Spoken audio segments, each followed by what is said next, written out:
कोरापुट जिला सुनाबेड़ा पौर परिषद अंतर्गत बिलेगुड़ा मंडपठारे आज आंचलिक गदबा समाज पक्षर समारी हंजरिया राज्य युव क्रीड़ा विभाग और राज्य क्रीड़ा संघ द्वारा भुवनेश्वर कलिंग स्टेडियम में 17तम ओडिशा राज्य सिनियर क्रीड़ा प्रतियोगितार भाग नहीं जावलिन थ्रो रे 32-92 मीटर थ्रो कर प्रथम स्थान हासिल कर स्वर्ण पदक होता बेले नम्रता इडिंगी राज्यस्तरीय 15 वर्ष कम बालिका क्रिकेट दल में मनोनीत हासिल कर आंचलिक गदबा समाज पक्षर राज्यस्तरीय भाग नहीं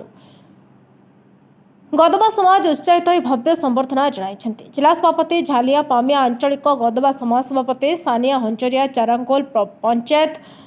पूर्वतन सरपंच शेखर इंडिगी उपसंपादक अभिषेक कार्यक्रम को उपस्थित रही सभापतित्व करते अजय नायक युवगोष्ठी उपस्थित समाज वरिष्ठ व्यक्ति महिला छात्र छात्री प्रमुख उपस्थित रही समारी हंजरिया अंजरागुड़ा ग्रेजुएशन कंप्लीट आज गदबा समाज मीटिंग डाकिले जावलिन थ्रो रे स्वागत करले बहुत खुशी लगला के डाकले हमको केते पुरस्कार भी देले बहुत खुशी लगला स्टेट लेवल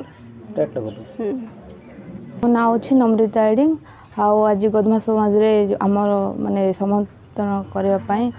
इडे आस्तु कार्यक्रम रखला मोर क्रिकेट रे अच्छी स्टेट लेवल रे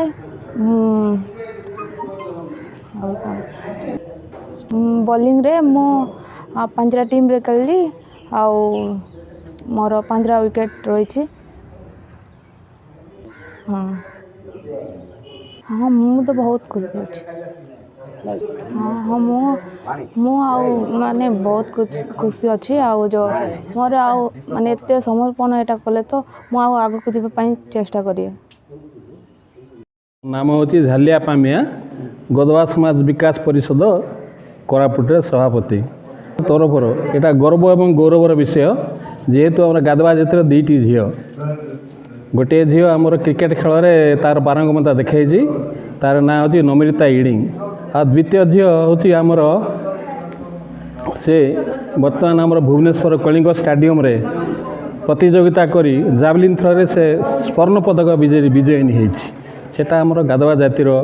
आमर अंचल परिपार्श्विकर आमर बहुत एटा आनंदर एवं सौभाग्यर विषय अटे। मो ना सोनिया हंजरिया आंचलिक समाज विकास परिषद गादवा समाज सभापति अच्छी आज आम